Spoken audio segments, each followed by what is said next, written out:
Hey everybody, this is Rydo and we're back with another recording of Hearthstone. Today is Wednesday, June 13th, and we are trying to recover from the E3 presentations, going through all the news. We're on to our fourth recording. I still have a decent number of spells, so that's all I need to do. We're on the Americas account. I'm slowly grinding upwards on wild gameplay to, I guess, rank 20, but in realistic, if I have extra time, I might try to grind up to rank 19 on standard play. I'm not sure if my main account should be playing wild or standard, frankly. First game we have on Steam is called Catan Vr. Never heard of this, but it's a, I don't even know what the name means, but it's clearly an asset flip for $6.99. Is a waste of time, so we can quickly close that one. Next game we have is Catan Vr. Now, playing Settlers of Catan in VR is questionable, and this seems like it's an actual licensed product, or this is a complete and total violation of copyright. So what do you really get by playing in VR? The first thing I see as I'm watching the trailer is you get to use a less intuitive and less fast interface because you're poking at a hovering screen. You get to put on masks with no bodies on, and these masks hover above seats, 4 seats, and then a regular Settlers of Catan board is just on the ground. Hello. So those don't really feel like benefits so much, and there's very little 3D or VR happening with the actual board. And I could kind of understand the idea here of 4 people with VR headsets and good internet playing against each other, because each person would need a VR headset. I kind of get it, but it really is asking way too much. It's selling for 33% off, so it's $10.04. Let's see. I wouldn't be surprised if you can just play Settlers of Catan regularly through a browser, through several official, unofficial sites, or maybe even an official site. So I don't get the VR part about this. In fact, so much so I'm going to take some extra time and search Catan, and see what it gives me. I found it first. There we go. So there's a game that's free to play from a different developer called Catan Universe, and it is rated mostly negative at 31% of 38 users in the past 30 days, and mostly negative at 39% of 773 users overall. This came out April 25th, 2017. Arguably, Catan Universe looks better and more playable in its setup. So why do people hate it so much as a free-to-play game? What to do? Let's see.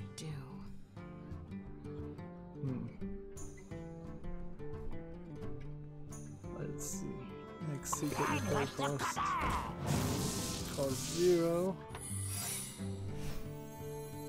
And then that. I found it first. And then return. So the first not recommended review says great game is great, very well designed, and it works. Not sure what everyone is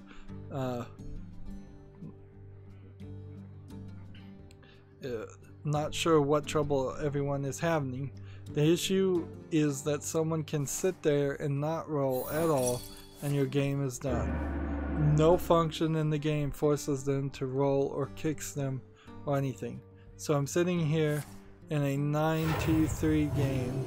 I have 9, and the player with 2 points won't roll, and nothing is stopping them from doing that indefinitely. How is this not addressed? Okay. So there's your problem. Well, I don't see why you don't just patch this. Also, I don't see why you don't just use Tabletop Simulator for every board game. Seems like that eventually is just going to be the default solution to everything. I'm also not sure you want to play Settlers of Catan with random people, or want to play Settlers of Catan at all. So I guess Catan Vr is an effort to release something different. Meanwhile, other games you could play, there's a game called Terra Mystica, which is 49% of 75 reviews positive, and it seems to me like it is a different spin on the idea of Settlers of Catan, and interesting. As a clone, what's the not recommended review on this one? I wonder. Let's see. I wonder if Settlers of Catan might be a simplified version of Terra Mystica, and the Terra Mystica came first.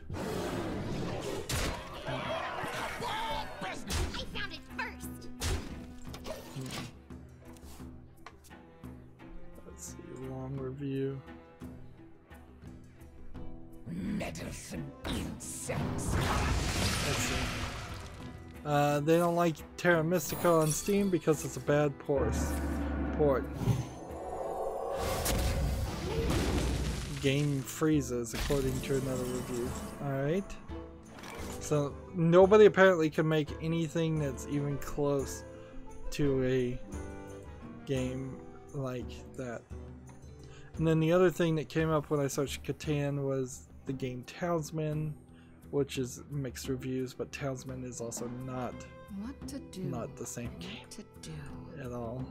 I do believe I played Townsman on my cell phone at one point. And it was alright. Not super great. Okay. Just waiting. Next game we have on Steam is called Lab RPG Up, and boy does this look like in an MS Paint garbage. Copy and pasted, pure green grass. Like, there's probably Atari games that looked better than this game. No joke. Terrible name too. Let's see if this developer is. This is their first game, so we'll keep an eye out and see if they start putting a bunch of other extremely low effort games on Steam. So let's take a moment. We've done our daily quest for all 3 accounts. Have we gotten the win on the Tavern Brawl? Yes, we got lucky. So there's nothing more to do. We can actually play standard. So let's just keep playing Murloc and trying to win. Gamasutra has an article. Sony adds 7 games to the PS4's PlayLink lineup, including Uno and Ticket to Ride. Let's see. The company first debuted PlayLink in 2017 with games like That's You, Hidden Agenda, Knowledge is Power, and Frantics. Each of these titles uses smartphones and a companion app in place of controllers and focuses on multiplayer sessions.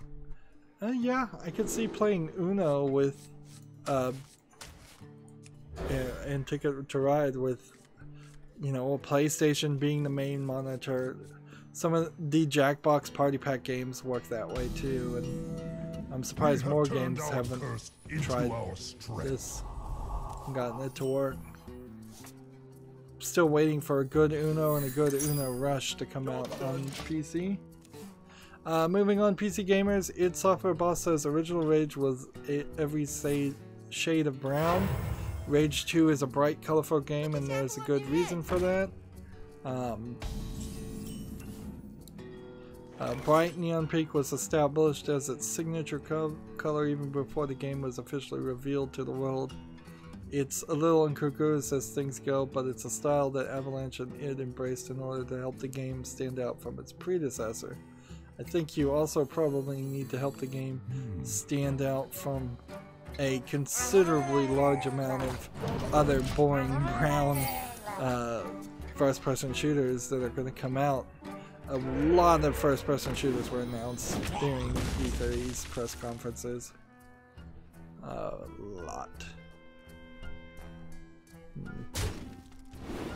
So, the thing is certainly the colors do seem wrong for the game Rage, but I'm not sure what this Rage 2 is going to be, has anything to do with Rage 1, really. I wouldn't be surprised if Rage 2 is like the Prey reboot, where they just had the name and they used it. Remember, the assumption here is also that Rage 2 was going to be a Mad Max game, and so they probably were working on a Mad Max game. They said, oh no, we can't now release a brown Mad Max game because we'll get sued, so let's spray all of our assets with spray paint and make it bright and colorful, and then you would say, well, clearly no Mad Max movie has had anybody spray paint with neon pink items. I can't believe that I'm close to covering all the news, so I don't know why I'm running into newer articles than I think I should be. But moving on, Eurogamer has an article, Telltale is working on a Stranger Things game. I don't think there are any pictures or anything, but there was another article I saw that seemed to imply that they also are stopping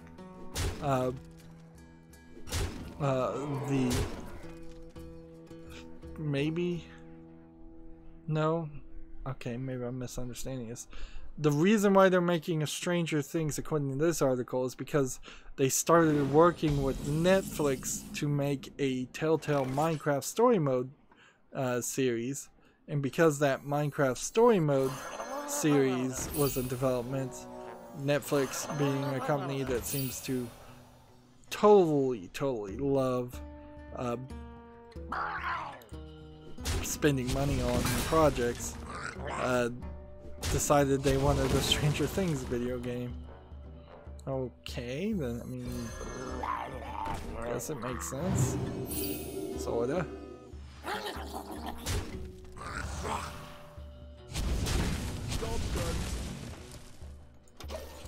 There we go.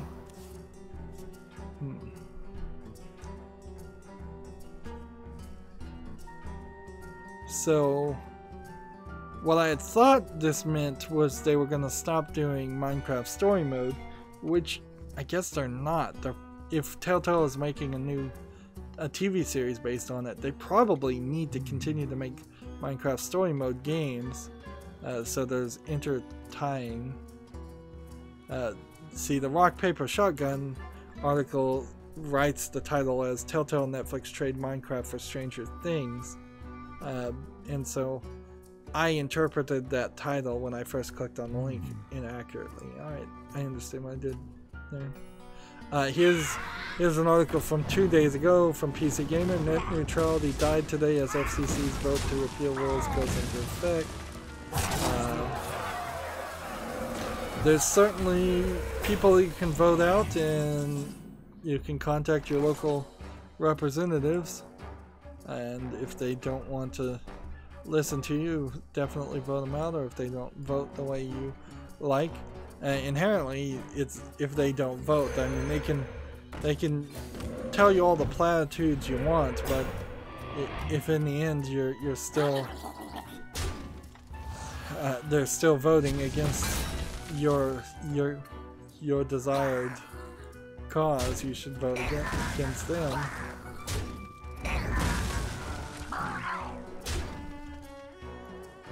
In that turn, PC Gamer has an article. Morningstar is a post-cyberpunk farming sim where computers are the soil and data are the crops. This was a very interesting looking trailer.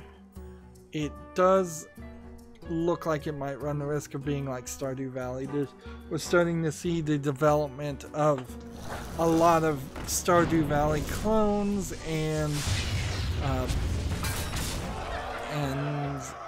personally, since I didn't really enjoy Stardew Valley, just didn't enjoy that gameplay style in general, I think Stardew Valley probably did it perfectly fine.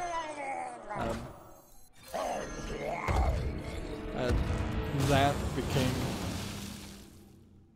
an issue. Like, well, it's gonna be an issue for me because I'm just not, I think, interested.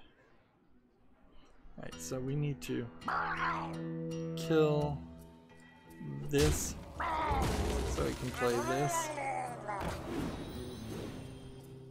And then let's go ahead and kill this so we can play that. And let's do this because we're gonna lose otherwise.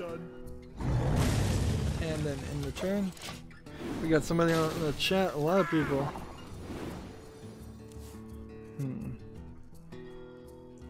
Let's see.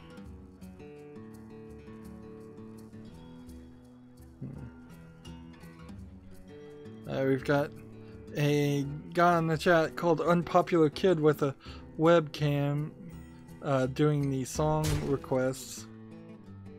And then we have Jason Martins saying, "Hey, how's life?" And then we have Unpopular Kid with a webcam saying, "Never trust an ethereal, you can't see their faces." I'm not sure if Jason Martins is asking me how's life. Overall, it's pretty good. Problems with YouTube, as like all YouTubers. Problems with YouTube moving the goalpost and kicking me off the YouTube Partner Program. So a lot of work was spent this week with the E3 and streaming that, and not really getting anything from that as far as views or subscribers, which I wasn't really expecting that too much anyways. But overall, everything's good. Finances slightly poor as we're moving into the Steam Summer Sale. It would be really nice if I could get people to gift me games during the summer sale. The most recent Indie Humble Bundle has several games that I'd like to play. So if people bought that Humble Bundle and then just directed message me the codes for games they didn't want on Twitter, that would be nice. There's a daily sale from the World of Goo creators, and I don't have that game and one other game on my Steam account, so little gaps to fill in there.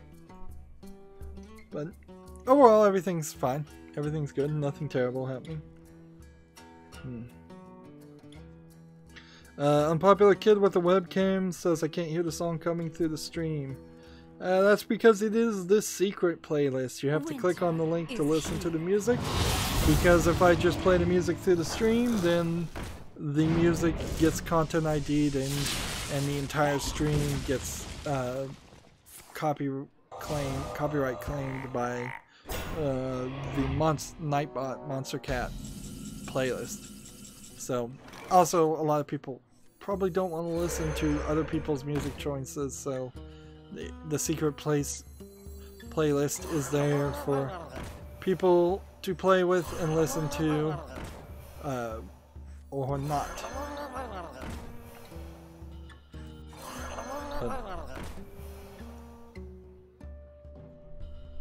But let's go and hit this, hit that.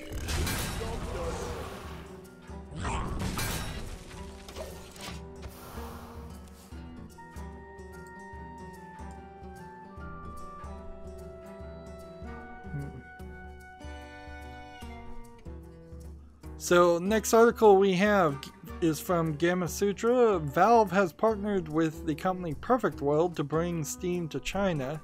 So this is a double-edged sword, most definitely. First of all, pretty much to get your service or product in China, you have to partner with a Chinese company, and then you have to divulge all your corporate secrets to that Chinese company that then leaks those corporate secrets to everybody else, and then there's a cheap knockoff version of your product or service being made directly in China, being sold, and you're not getting any money from it.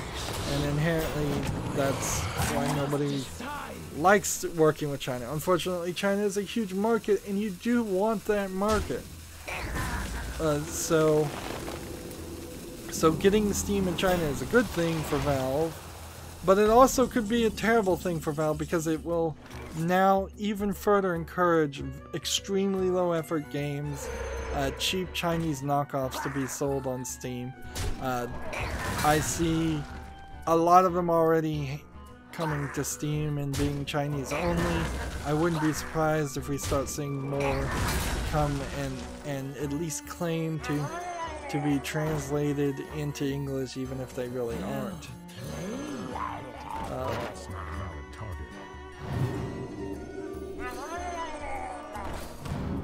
So, yeah, it's a double-edged sword, but they're gonna do it, and we'll see how it works. Working within China means a lot of censorship, a lot of actual government censorship, and so I imagine the number of games that show up on the Chinese Steam servers are going to be incredibly smaller than the number of games that Valve has in general. But in the end, Valve is doing what corporations do, and they try to make money. We've seen a lot of Chinese influence on Hollywood, and we're starting to see more and more Chinese influence on video games. In the long run, I don't think it has helped Hollywood very much at all. The reason why we have Transformer movies come out is because they're extremely popular in China. That's why we have the terrible Michael Bay Transformer movies. It's just that simple. So, yeah. I don't want to get into too much of a rant there, however, since we have so much news to done, and people who are familiar with my channel have probably heard it from me several times before. Let's see, Indiecade had a showcase at E3, so if you Google Indiecade, you can get to their website, and there's a collection of games, maybe not all video games, maybe half video games, maybe half reality games that might be interesting, but frankly I don't see why you would promote your indie game in the middle of the E3 press conferences, in the middle of E3. Why not wait 2 weeks, 3 weeks, and get out from being buried under all the other news, which has been a ton of news. For example, the next bit of news I have is from TechRaptor. PC Gaming Show E3 2018 has the game Sable. I like Sable. The trailer, however, of Sable does not seem like it. Its art style is as consistent as I would like it to be. And so in the long run, people might... It might need another coat of polish on it. It also might just be a game like Journey and not have much else to say about it. may not have much to do in it. Yeah, this article doesn't have much to say about it, is what I was thinking. Same is probably true for Ooblets. Ooblets is a Double Fine game that's trying to be sort of Pokemon-esque, but I think it's doing something a little bit different. So I don't think it is going to be a 150 collect them all Pokemon ripoff. Part of the reason is because the Ooblets are kind of plants, and so there's a planting mechanic and a improving your crop mechanic. Ooblets is on Steam right now, so I'll go ahead and wishlist it and keep an eye on it. I kind of wish Double Fine was doing a little bit more in the as far as development of bigger games. The main thing we want Double Fine to be working on is Psychonauts 2, and one assumes they are working on that, but they're not done with it, and that's certainly slightly a problem. This is an article about Control. We've already talked about Control, and there's nothing new from the Eurogamer article. I may have hit a point where I'm going to start running into the E3 news that I've already talked about. Let's see. Here's an article we didn't talk about. Ubisoft's psychological thriller Transference, which is being made in partnership with Elijah Wood's Spectravision production company, has ditched the VR requirement, and it's coming this fall. So getting away from the VR requirement is a nice pivot. Most companies, particularly in the video game world, would not have been able to make that pivot and survive from that. But moving away from VR is definitely the right move, and I think I will definitely wishlist Transference, which is now on Steam, and make a note to keep an eye out for it. Gematsu has an article. The Crash Bandicoot Insane Trilogy bonus level Future Tense has been announced. A new level for Crash Bandicoot Warped. Okay. It will launch for the PS4, Xbox One, Switch, and PC users on June 29th. I'm not sure how many people really have ever been fans of Crash Bandicoot, and it certainly doesn't seem like people are still fans of it so many years later. I tried to play Crash Bandicoot relatively recently, and it's just kind of nothing there. Let's see. If I get 3 health, I still die. Stealth, so I'll take the Divine Shield and attack. Gamasutra has this article. Xbox is using machine learning to load games, Game Pass titles twice as fast. I have no idea what this new fast start function really is going to be. It seems like it's insane. It may very well be that that it's going to literally just automatically download games you haven't even purchased. Particularly since it's only Game Pass games. As soon as your account has the Game Pass Netflix-like service for video games, they could on your Xbox One just say start downloading all the new games, all the popular games, all the things we think you might play, and just have it on the hard drive already before you've even hit the install button. That probably could speed things up. Otherwise, I don't know what it's really doing, and they're not really explaining it. The fast start function is only for Game Pass subscribers. You need 20 megabits per second down at least to use it, and it's only for select games. So it's a very, very limited thing they're working on, and they probably shouldn't have even talked about it, other than it probably was a good way to address, without really addressing, the fact that games are getting bigger and it's taking longer and longer to install and day one update and patch games. Boy, I'm not making progress here. Let's see. In the Toys to Life game, Starlink, they announced,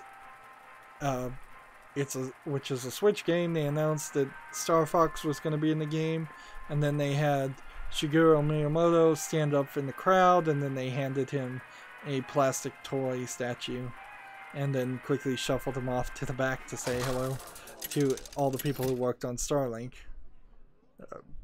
Not amazing. Not really amazing, but it is slightly interesting to see Shigeru Miyamoto in, I believe that was the Ubisoft press conference. I wouldn't be surprised if maybe a few years down the line if Shigeru Miyamoto left Nintendo, but it would be seen as a major betrayal, and depending on how it went down. Let's play this in my turn.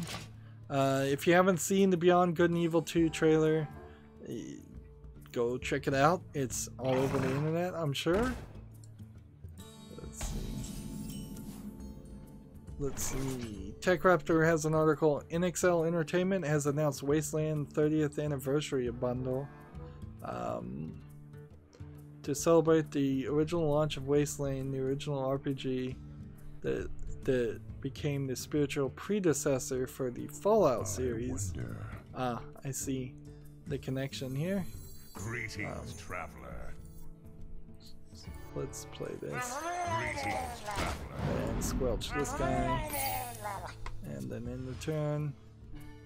So you can get Wasteland 1, Wasteland the 30th Anniversary Remastered due out 2019, Wasteland 2, Director's Cut, and then a bunch of digital extras, including Wasteland 3 music track Frozen Waste, but apparently not Wasteland 3 itself. So I guess I need to go look and see what Wasteland games can be bought and played on Steam, if I have them all. It's probably, since it's a game that hasn't ever been on my radar before, I wouldn't be surprised if I did somehow just accidentally already own all of Wasteland, and just purchased it during the Steam summer sale and didn't get around it. PC Gamer has an article of how the creators of NeoCab want to make emotion truly matter in gameplay. Generally, when people are talking about emotion in gameplay, that means there's no gameplay mechanics. NeoCab is a great example of a game that's not going to have much as far as gameplay mechanics, since you're just playing basically an Uber driver who is driving people around, making dialogue choices, and then there's a longer story and investigation that you're doing within that. But I think the main amount of it is going to be driving people around. I don't think you're ever going to step out of the car. I don't think you're ever going to shoot anybody or solve a puzzle or do anything like that.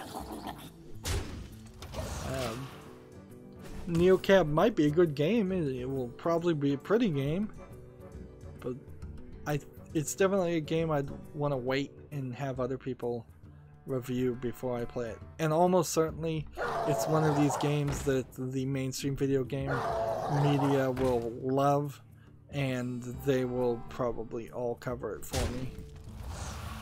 So no worries there. The game was announced by Double Fine and it wasn't really shown very often. It was called Knights and Bikes. It had an E3 trailer that happened in between the press conference. It looks like Costume Quest for the kid-friendly, sort of kid-friendly. It was storyline kid-friendly, but I'm not sure it was super gameplay mechanic kid-friendly RPG. I think Pokemon by far is still a much better kid-friendly RPG. It looks very much like that. It's being published by Double Fine, but it's being made by Foam Sword.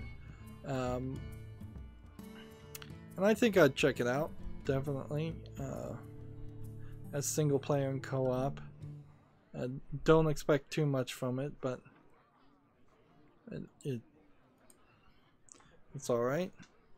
And it's on Steam, so I can wishlist it. The Forgotten City. This one is based on a very popular Skyrim mod. So they just took the very rather well written story of the Skyrim mod, and then they just put it in a new engine and its own game, and it's set to be released in 2019. No Steam store or anything for it right now. I'd like to see more people specifically not make mods and instead make their own content.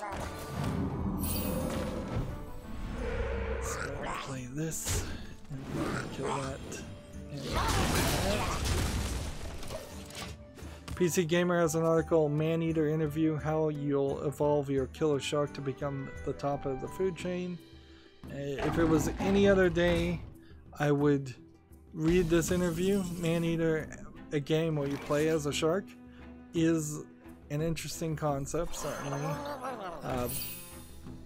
Something that I would like to potentially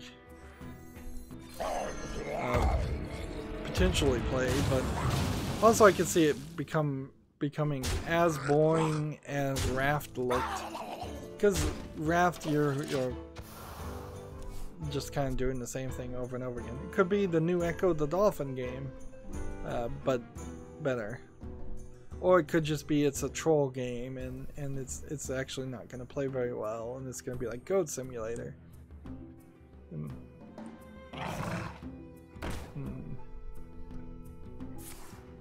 So when there's a Steam page for Man-Eater, I'll again, most of the things that came on E3 are going to end up certainly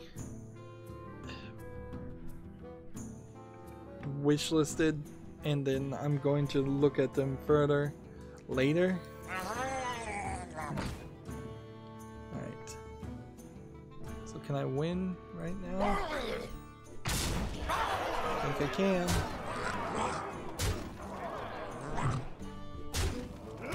Victor. Let's see.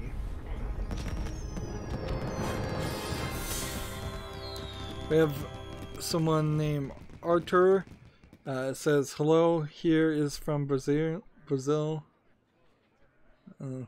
Hello, Arthur. I assume that's the Brazilian way to spell Arthur. Let's keep playing. Overall, as far as Double Fine's presentations, they had Knights and Bikes, a new gameplay for the game Kids, which is the sequel from the developers that made Plug and Play, new information about Ooblets that we've already talked about, and a new stage for Gang Beasts. So the Double Fine mini press conference was like 15 minutes long and didn't show anything about Psychonauts. Then there's some stuff Double Fine could do that would be very interesting, and really they didn't. Instead, they're just publishing and promoting games they really didn't have too much of a hand in. PC Gamer has an article, Bethesda is 100% committed to Fallout 76 mod support. Todd Howard said it's going to happen, but not until sometime after launch.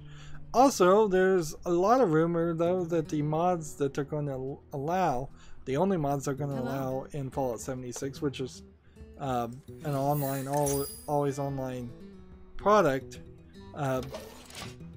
is mods from the Creation Club. So mods will be more expensive. They will be censored. The vast majority of Skyrim and Fallout mods are about putting scantily clad clothing or armor on characters. So the most of the mods that you're gonna see are gonna just be slight recoloring of basic skins and not anything that interesting.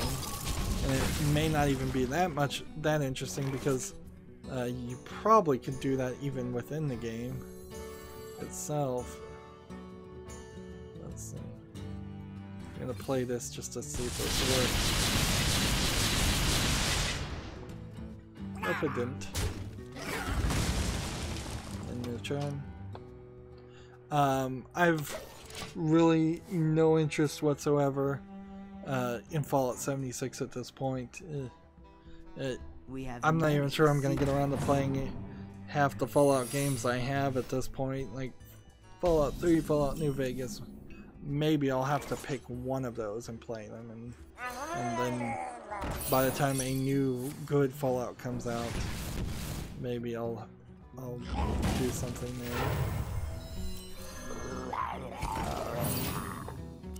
But of course, Todd Howard, who allegedly, I've heard, lies about products and features, as we've seen with many people in charge of making games,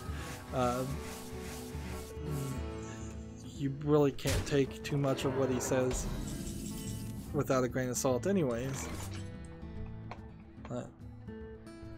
Let's see. Play this. And this. And hit this guy. Turn. TechRaptor has a article, Sega E3 2018 Fist of the North Star Lost Paradise coming this fall. This game in particular did not get much coverage.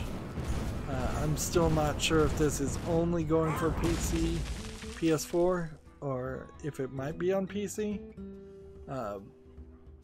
Nope, says it's coming out October 2nd according to TechRaptor, exclusively for the PS4. So if you like Fist of the North Star, you've got to get a PS4. PC Gamer has another article, Bethesda Starfield is playable, Elder Scrolls is in pre-production according to Todd Howard. Again, take everything he says with a grain of salt. Playable, in this instance, pretty much just boils down to, is there any game code whatsoever when you hit compile or run the code? Does it actually run? That's the minimal for playable. And it could be playable in the sense that you've got enough code programmed to play a cutscene with no game engine at all. Meanwhile, pre-production generally means you've done nothing at all. You're thinking about it. You haven't assigned any programmers, any animators. You maybe have writers thinking about the development, but you probably aren't paying writers to write story or secondary dialogue. It's a glint in its father's eye, basically, is all it is.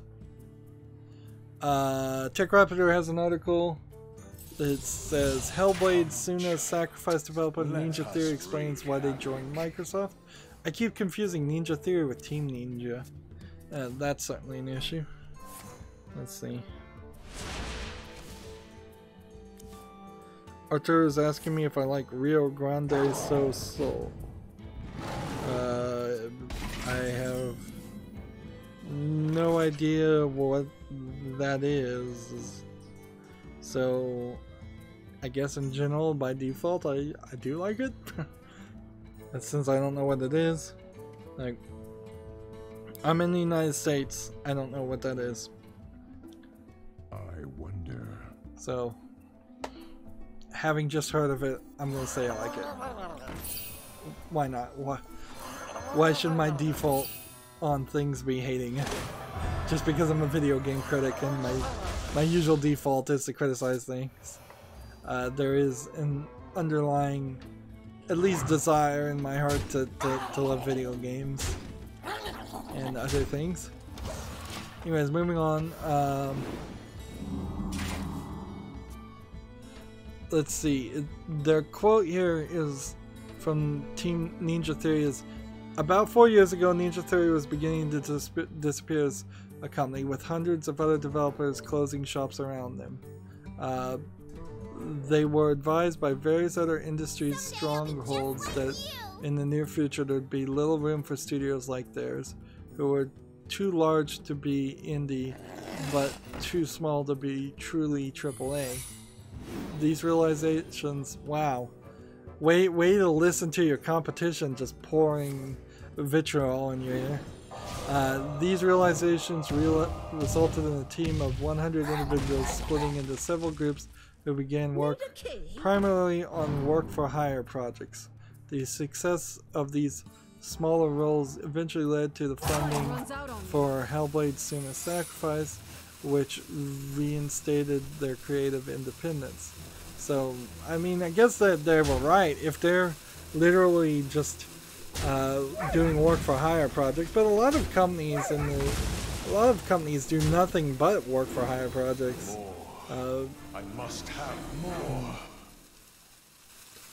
But due to the fact that the team wanted to remain free from the AAA machine and focus on creating games that were funded upon experience rather than monetary value, their merge with Microsoft came with the promise that their team identity and overall studio culture would remain intact.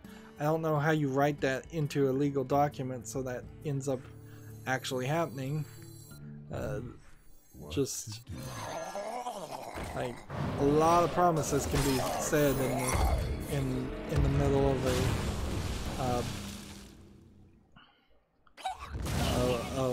a merger, and very few of those promises can be held accountable.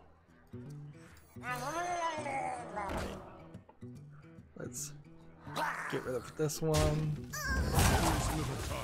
and play this. Get rid of this.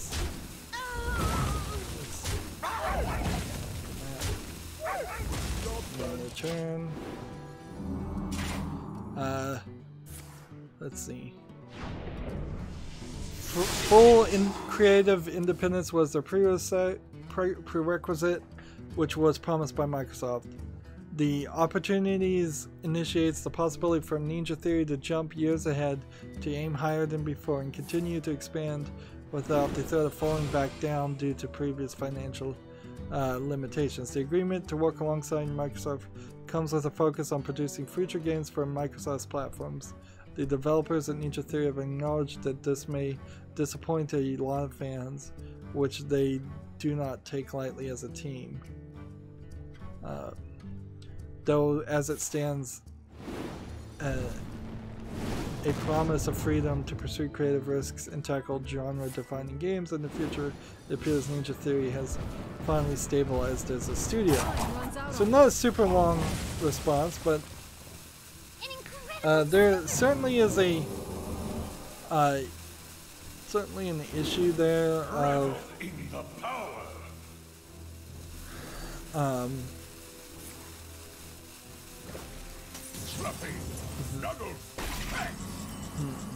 how am I trying to say this?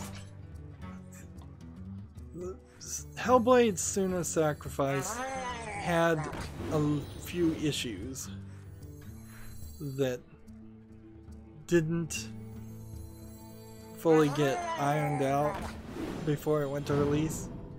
Some of those issues being that this is not going to work, it's going to counterspell it. Some of those issues being that the actual gameplay mechanic a little weak.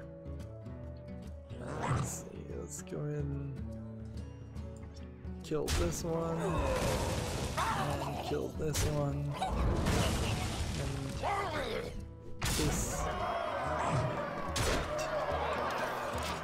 Whereas the story was rather good. Although I would argue maybe too much of Hellblade: Senua's Sacrifice was spent on voice acting and mocapping, and some of that money could have been spent better in an actual gameplay mechanic, or just smoothing the fighting mechanic out a little bit. So we'll have to wait and see. I seriously doubt Ninja Theory is gonna do a extremely Western game for Microsoft. I don't think they've been hired to make a new Halo or Gears of War game, or even a Fable game, although maybe their take on a Fable game might be a little interesting. I think they're still probably going to try to do things that are like Hellblade: Senua's Sacrifice, but probably also not a continuation of that game. And I wouldn't be surprised if we never really see any kind of continuation of that game in that world.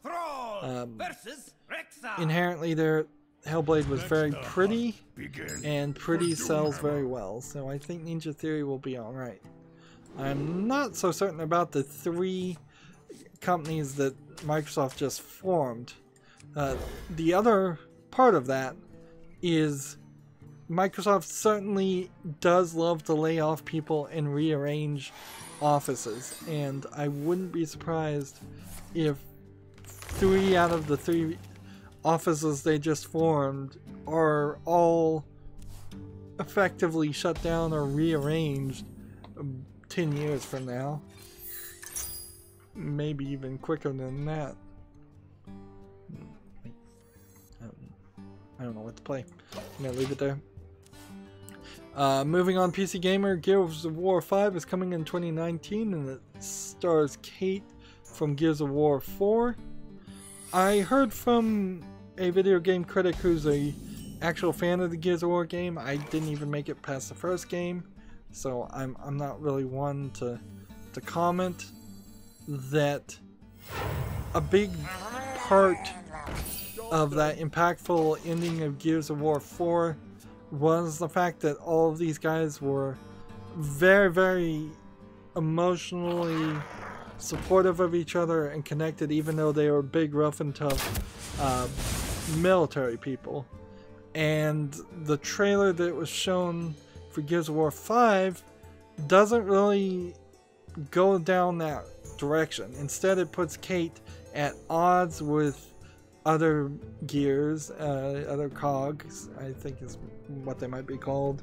And so there's this a lack of tonal consistency that I think you would want if you're a big fan of the Gears of War series. Meanwhile, I think also Marcus, who has been the main character I think in all the previous series, also it's going to be weird that he's not the main focus. It's also going to be weird that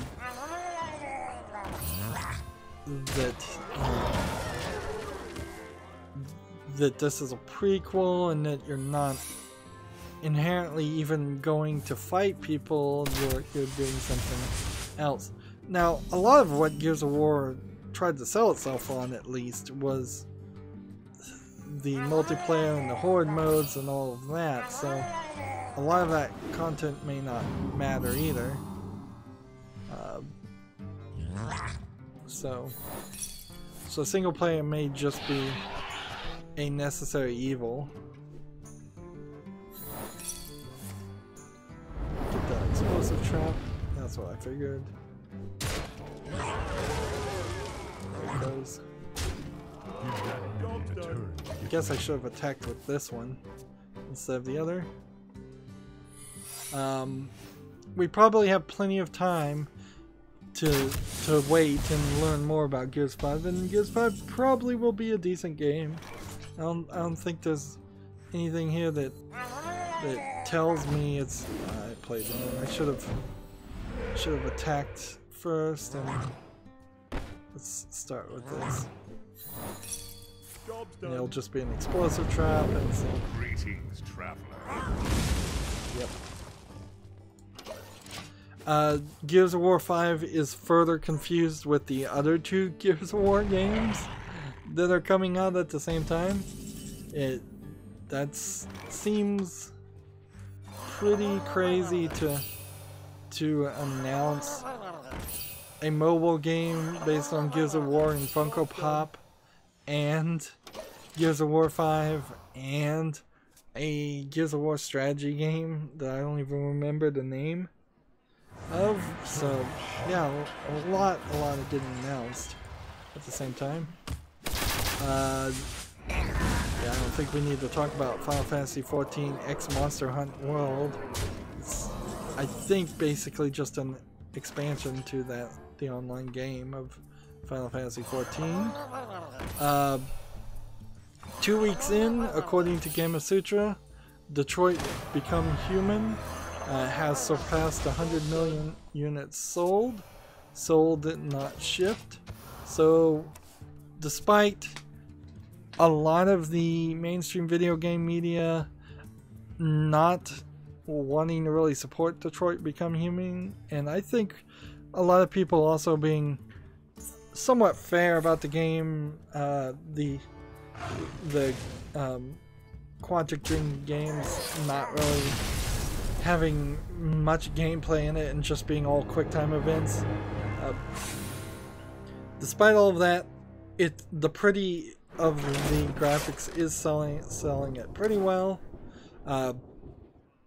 There is a whole issue, and there's really not time to talk about it, but suffice it to say, the IT department in Quantic Dreams got mad and stopped doing their job.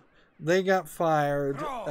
They're now petitioning to sue and get their jobs back, or be compensated because they got fired.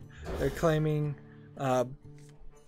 they're claiming that there was sexual harassment because they found on one person's hard drive some funny photoshops of putting people's heads on the bodies of porn stars, but those weren't actively spread around. Other funny photos that weren't sexually harassing were spread around, and that's what got them mad. But instead of doing their job and just allowing HR to deal with it, they quit.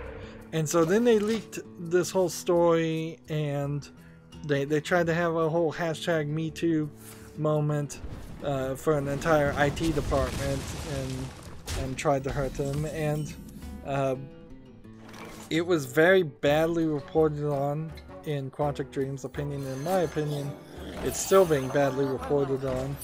And so then Quantic Dreams is now suing in France some of the French newspapers for their misreporting, which is a lot easier to do in France than it is in the United States, where we have freedom of the press somewhat, for the most part. So because Quantic Dreams is suing any news agency anywhere, all news agencies want to team up against them, and so there's a bias there. In general, though, I think Detroit Become Human isn't really anything more than any of their other Quantic Dreams games. If you like them, you like them. If you don't, you don't. I would certainly be willing to play Detroit Become Human at some point, but it certainly isn't going to be at the top of my list. That was too much talking for today, though, about that, because I just don't have time. Your Gamer has an article. Square Enix teases a new PC PS4 game, The Quiet Man.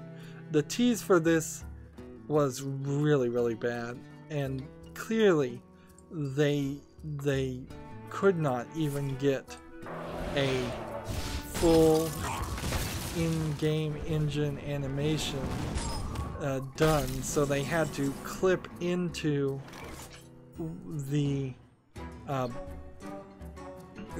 clip into what was supposed to be, I'm sure, an in-engine animated cutscene, they had to clip in live action footage, and in the parts where they did have the images rendered, as I'm looking at it right now, it looks fine. It doesn't look great. It doesn't look anything like the live action.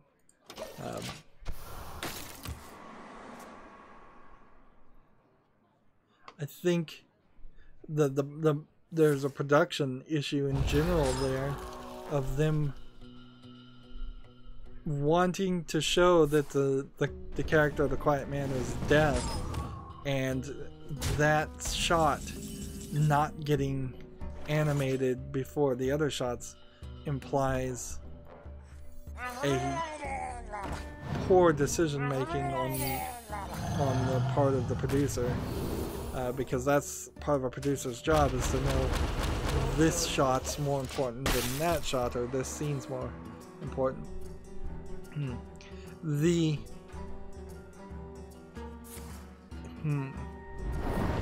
developer of the original Prey is behind the CGI.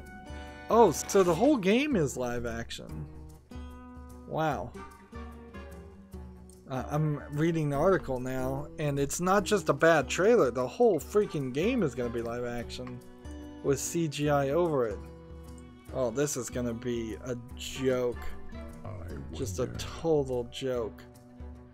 I'll put it on the wish list, but I'm only putting it on the wish list to make fun of it at this point. Wow. That's going to look awful. I love live action games, don't get me wrong, but if you are trying to do a serious development of a game, you're not going to make it in live action.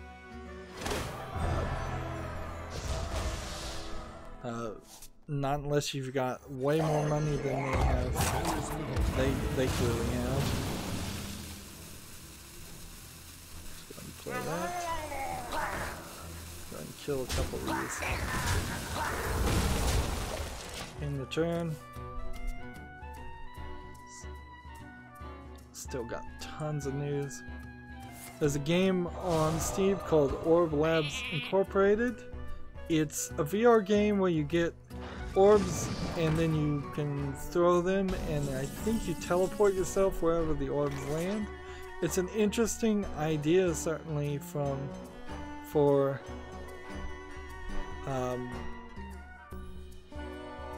gameplay mechanic. It seems like you also can throw other color orbs that will act as barriers, and so it's kind of a laser puzzle avoidance mechanic.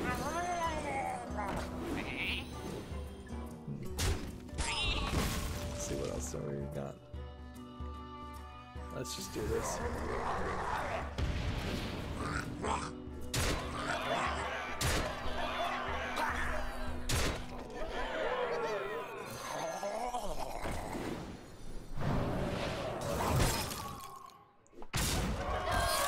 There we go.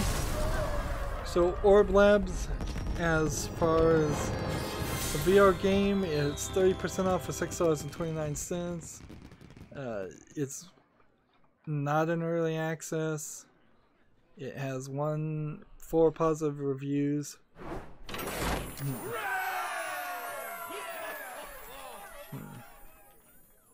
No negative reviews.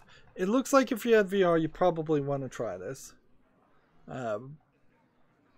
It's not super special looking, but it also isn't the standard boring looking stand in one place and have zombies run towards you.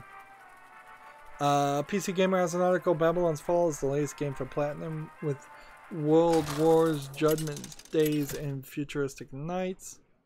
Let's see.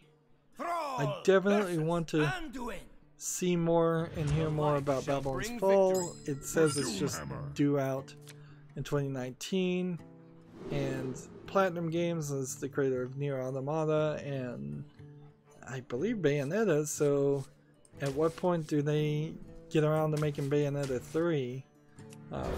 Maybe they're not making Bayonetta 3 and that's why it wasn't shown in the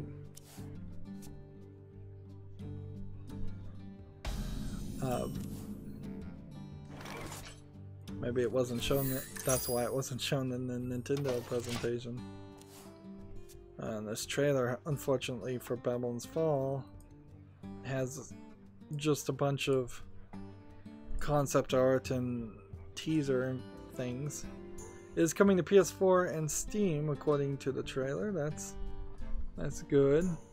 I hope the Steam version runs as good, if not better, than the PS4 version. Let's see.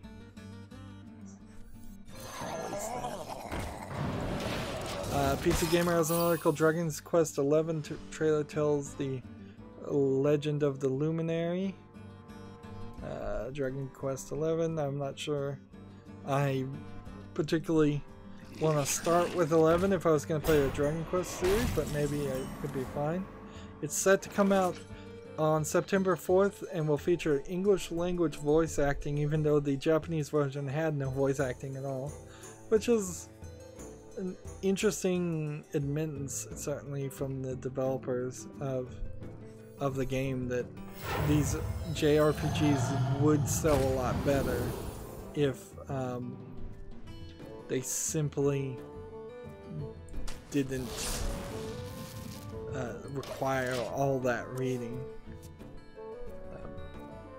There's a ton of JRPGs that would be much better suited if you just had reading voice acting over the text. Tons of visual novels that would work way better with some voice acting, and even slightly above average voice acting. It doesn't even have to be great. Just give me something so I don't have to read the text forever. Do 10 damage.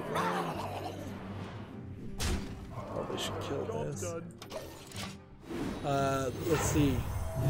Divinity, according to Gematsu, Divinity Original Sin 2 Definitive Edition launches August 31st. Announced by publisher Bandai Namco. Let's see, what do the tags say?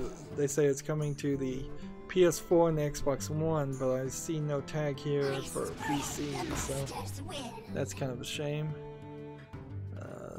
Just want to quickly look at a trailer to see what Divinity Original Sin actually looks like when you're playing.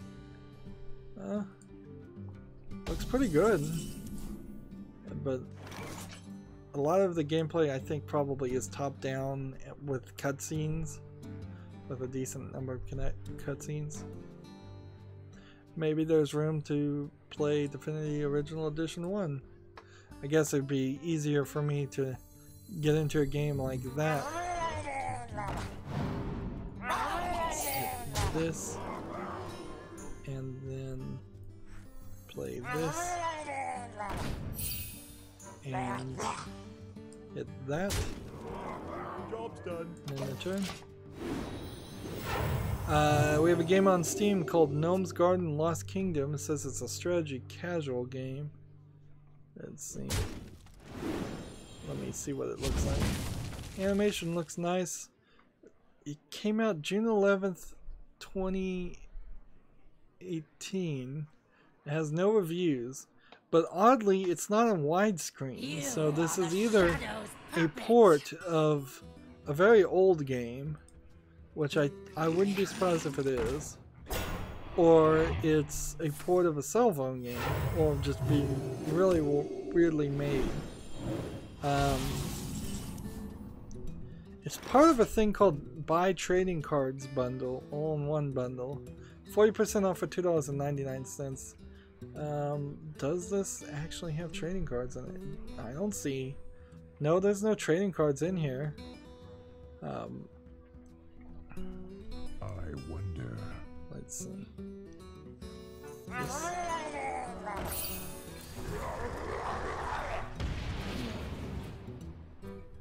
Let's do this. You have been. Or we could just not do it. There's no user reviews on this game. And there's nothing here that tells me that this is an old game. It says it has over 40 levels, which seems like it's kind of small. And one developer has made some good games. It says there's 2 developers that made this game. Or not good games, I shouldn't say that. One developer has made games that people have rated positively, which doesn't mean much. Let's see. This feels odd. Like, yeah, I can't recommend Gnome's Garden Lost King. It's just too many random words for a name. It looks alright, but then there's just too much weirdness around it seeming like it's selling itself as a trading card game, but it doesn't have trading cards. And just some other things. Next game we have on Steam is called Super Golf 2018. It looks a lot like some of the previous cell phone golf games. It's pretty bland and generic looking. So it's selling for 59 cents. For 59 cents, maybe you'd be interested in it. We've got like 2 positive reviews, which is a little suspicious.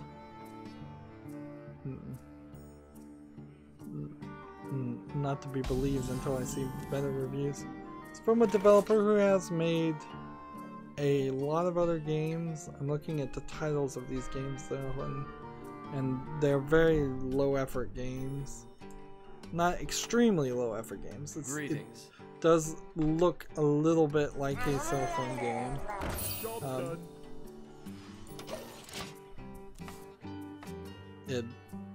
But nothing more. So we'll close that. Gamma Sutra has a weird article. Trendy Entertainment is eyeing blockchain-based rewards for Dungeon Defenders 2. What you should take away from this article is you should do no business with Trendy Entertainment or play Dungeon Defenders 2. Like, anything blockchain on a game that's probably going to be on your PC or cell phone is insane in general. Moving on, PC Gamer has an article. Cuphead is getting the Delicious Last Course DLC, which is great. It's releasing sometime in 2019, and I think, unless I am completely wrong here, it is coming to PC, since this is a PC Gamer article. So with the new DLC you get a new playable character, you get a new area map with more people.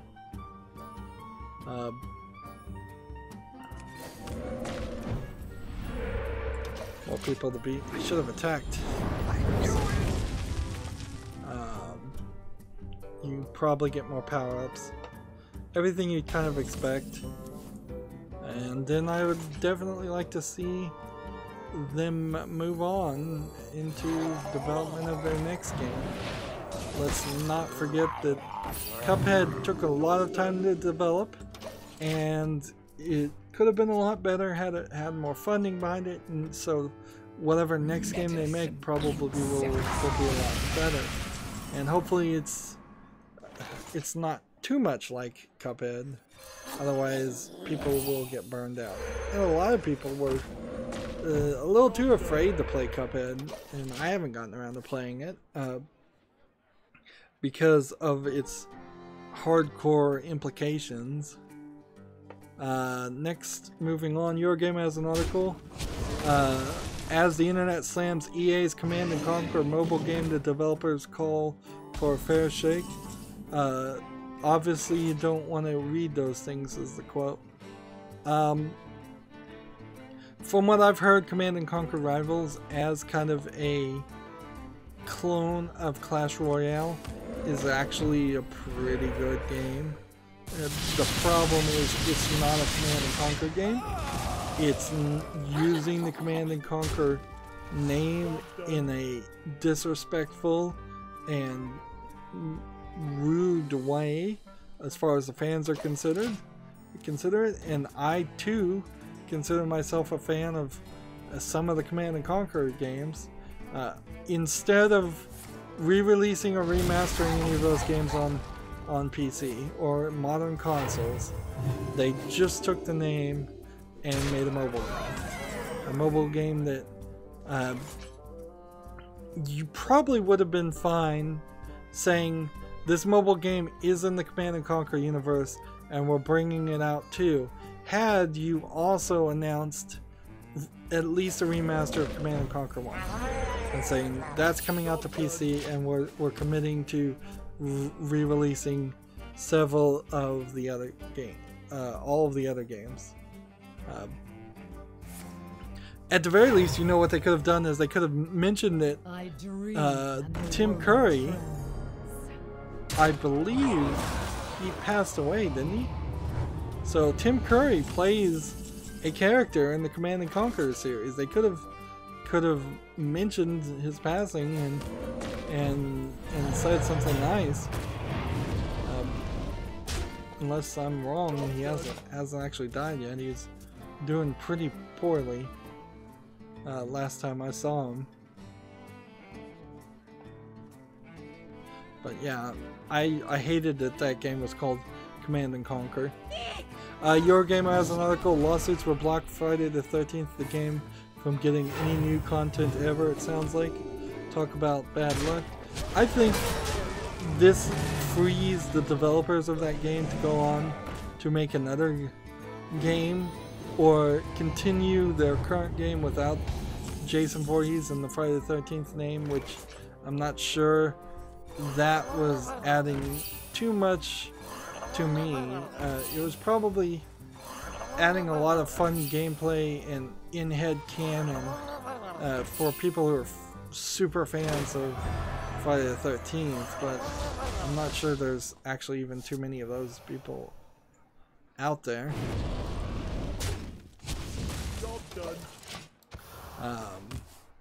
It's a very interesting lawsuit that I'd say read the article or investigate more, but we certainly don't have time to talk about it.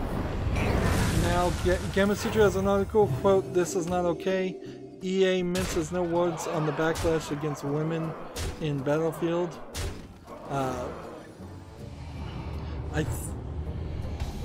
Let's see. Here's another quote. "On the women in Battlefield, this is something that the development team pushed."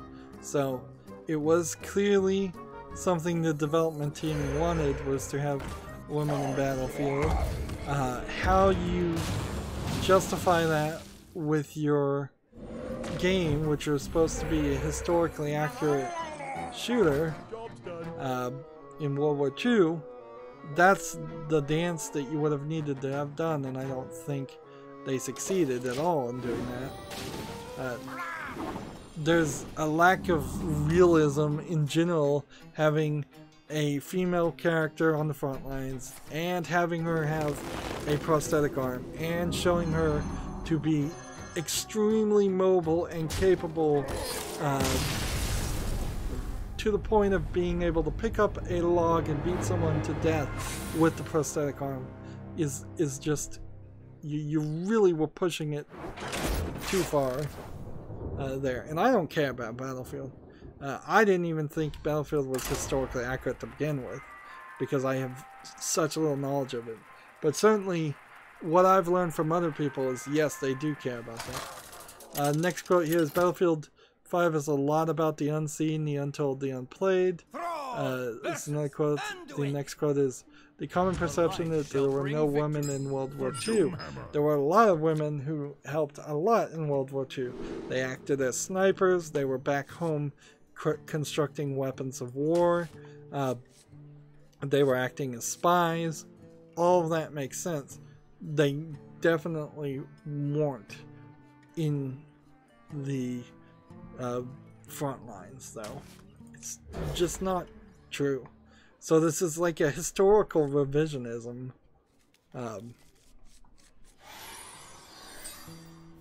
And then the next quote, the next sentence is, there were a ton of women who both fought in the World War II and partook in the war. Ton of women, I guess you could make a fat joke there if you were particularly immature. Or,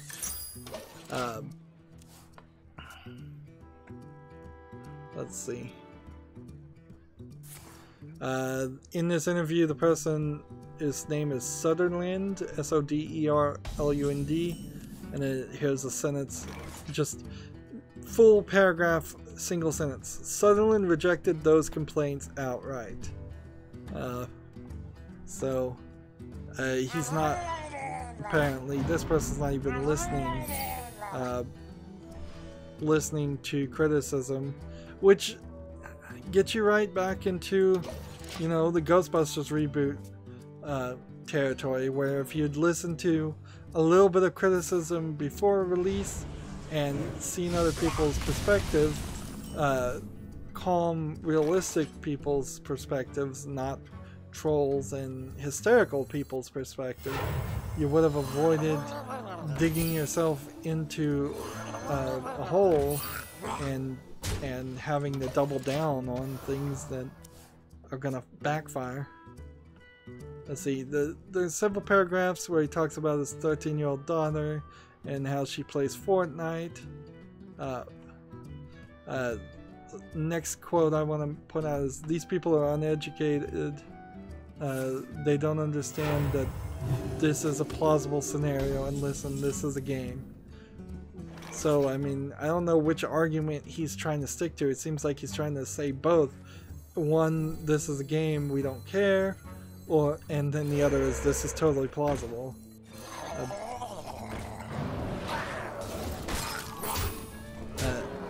Remember, also, we've only really seen a trailer, so the better response here would be to say, when you play the story, it will all make sense and it will all be explained. And then you have to dare anybody who criticizes it for being unrealistic to actually buy the game and play it. Double down right now is convincing people to not even buy your game. So it's just bad marketing. On several factors, it's bad marketing. But particularly in addressing this controversy, you're pushing people further and further away from buying your game, not closer. Like, next quote says, and today gaming is gender diverse like it hasn't been before. There are a lot of female people who want to play, and male players who want to play as a badass, and then in brackets, woman. Absolutely, certainly. I almost 100% always play as a female character. Doesn't mean it's not going to stick out to my critic's eye when characters are in a specific time frame, in a realistic environment, and it just doesn't make sense. In the same way, if they put Darth Vader into Battlefield instead of Battlefront, the same criticisms could be made that no, there wasn't Darth Vader running around during World War II. Here's another quote, and we don't take any flack. We stand up for the cause because I think those people who don't understand it, well, you have two choices. Either accept it or don't buy the game, and I'm fine with either. It's just not okay. We'll have more from Sunderland later this week, says Gamasutra. Gamasutra in particular is the place where they let industry insiders write their own articles, basically. This one wasn't one of those blog posts, but that they are certainly friendly with the industry insiders, and it is a great place to see how they really feel. And as far as this one person, Soderlund, you can see he's clearly an SJW. You can tell it in his hateful unwilling to even consider the opposite arguments, his extreme emotional reaction to logical criticism tells me, yeah, he's probably a nightmare to deal with in real world, and hopefully not all of Sutherland's co-workers in that way, but it tends to be the case. This is just not the game for that. Like, make a different game with a female protagonist, and I'm perfectly fine with it. There have been other games that were more fantasy based, very much like that. Velvet Assassin was a game that came out many years ago. In fact, I'm going to name probably 2 or 3. I could probably name, I'm not going to spend the time to do it actually, 2 or 3 World War II games with female protagonists, Velvet Assassin being one of them, that came out. The female character in Wolfenstein, the New Order, and the New Colossus, those Wolfenstein reboots, certainly in that fantasy world, it makes a lot more sense, and it's understandable and acceptable. It's just that Battlefield is the one realistic game where just you can't touch that. It's become canonized in a sense. You can't mess with that. In the same way that you can't take Mickey Mouse and make him a psychotic killer. You just can't mess with things that are canonized, otherwise you end up retconning, and this is basically a retconning argument, and the one thing that gets the fans upset is retconning more than anything else. Let's see. Let's go and kill this. Moving on, Gamatsu has Double Switch 25th Anniversary Edition was announced for the PS4. I love Double Switch. I played it probably way too early. It's also apparently on the App Store for iOS. Unfortunately, it doesn't seem like it's coming to PC. It was first released as a Sega CD game in 1993. I played it on PC. It is a full motion video game, so the graphics inherently might look pretty rotten by today's standards, but I still would love to see this come to PC and play it. It wouldn't be too bad. PC Gamers has an article. I played Jump Force and spent the entire time beating up Naruto. The Jump Force game is a bunch of Shonen Jump characters fighting each other, including Light Yagami from Death Note, which that one stands out a little oddly because yes, there are scenes showing that Light Yagami didn't have the ability to fight, but he's certainly no Goku and Super Saiyan, and so yeah, this will be a very probably good selling game, and there's enough Shonen Jump characters out there that people know of to justify releasing this in the West. If this was a different publisher besides Shonen Jump, there's a decent chance that you wouldn't even bother to release it outside of Japan, but this one will work just fine. I think you probably still would be better playing Dragon Ball FighterZ though. We'll wait and see. PC Gamer has an article. Bethesda reveals Skyrim Very Special Edition for Alexa, and it's real. So apparently if you have an Alexa, you can actually play Skyrim via your Alexa. If you want to do that, it's not going to be fun. Matsu. Devil May Cry 5 announced for PS4, Xbox One, and PC. As I've gotten more information about this, it seems like they are very much continuing the characters from DMC4. So the reboot game that was just called DMC is just going to be forgotten. For better or for worse. It's just not going to be canonical. I played DMC, and so that was my entry point, and I kind of wish that the story had continued from there, but I guess I could probably dance around it and find some Devil May Cry that I want to play. I'm not sure I want to go all the way back to Devil May Cry 1, or need to even. Maybe I just need to play 4. Maybe I don't need to play any of it and I can just play 5.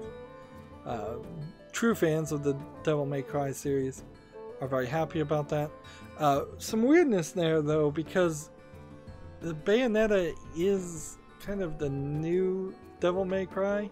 And I thought even some of the developers who worked on Bayonetta also made Devil May Cry, so who's making what is probably a question I need to answer at some point in the future, but I still have a ton of news. So Fallout 76 launches November 14th. A lot of this news is E3 news that doesn't really matter. Here we have a similar, slightly odd issue as the Battlefield 5 problem. Wolfenstein Youngblood is a co-op game starring BJ Blazkowicz's twin daughters. I think having both characters be female when you're going with co-op seems slightly excessive. Certainly, you could have done male and female, and then both audiences would probably be happy with that, brother and sister. But the bigger issue isn't that you're playing as a female. The bigger issue is that you're playing as somebody who's not BJ Blazkowicz, and that then destroys the consistency of the Wolfenstein series.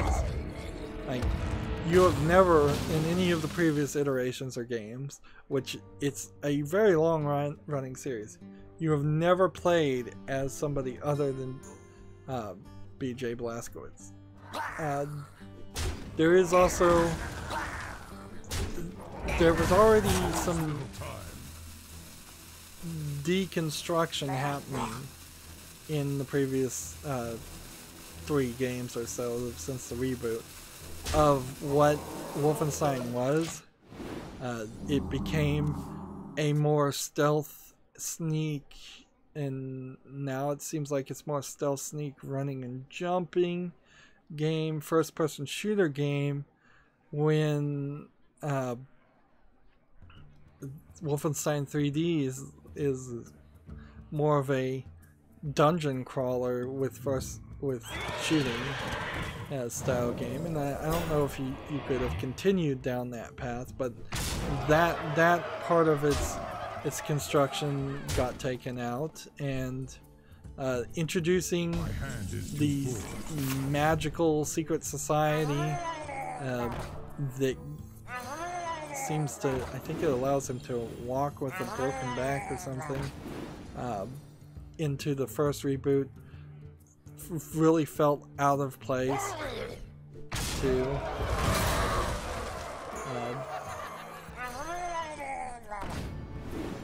Let's see. I can just win right now, so I'm going to do that.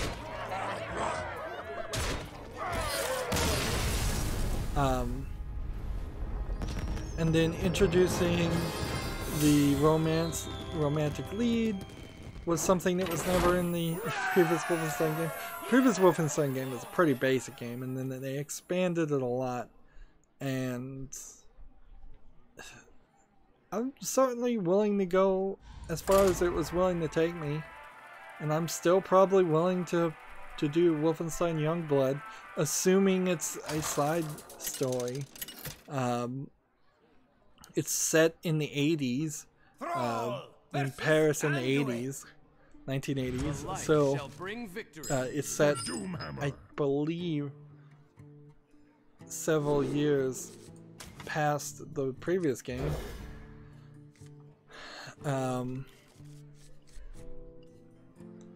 But if it turned out that we never saw BJ Blazkowicz again, and the family is just moving forward there, that would be weird. Like, I've never seen a series, a video game series, where you play as the family of the characters, and that plays a big role. There must be a couple out there where you do, where you're playing as the son of the famous adventurer. That probably has happened in some JRPGs, but another thing is one of the major things actually is that they continuously sell Wolfenstein as we hate Nazis propaganda advertising, and then the people who like to call people who aren't Nazis Nazis, extreme leftists, aren't even happy with that. So they're going further and further against in saying they hate Nazis, and they're like, you really don't need to say that. This is a Wolfenstein game. The whole game is you shooting Nazis. The whole game has always been we hated Nazis. Nobody likes Nazis except for the actual Nazis. But when I say Nazis, I mean people in World War II who were National Socialists in Germany. I don't mean somebody who I disagree with on the internet who literally could not be a member of the Nazi Party even if they tried.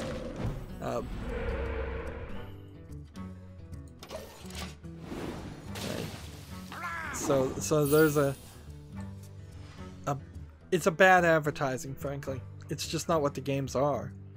The game is a first-person shooter game. It's supposed to be lighthearted. It's supposed to be fun. It's supposed to be silly. That's how it's always been. This is the game series where you kill robot Hitler at the end of the game. It's never been serious, and trying to imply that it has a serious message is only going to get you in trouble. We've got a game on Steam called Emergency Robot Simulator. It's a robot that looks like the ones you would, I guess, see on TV. Isn't a terrible thought for a game, really. How much do they want for it? 30% off for $5.59. Are there any reviews? No. Is someone injured? That's it. Take note, though, I'm not really complaining about Wolfenstein Youngblood because it's females. I'm complaining because it's not BJ Blazkowicz. Even if it's BJ Blazkowicz's daughters, it's just changing a lot.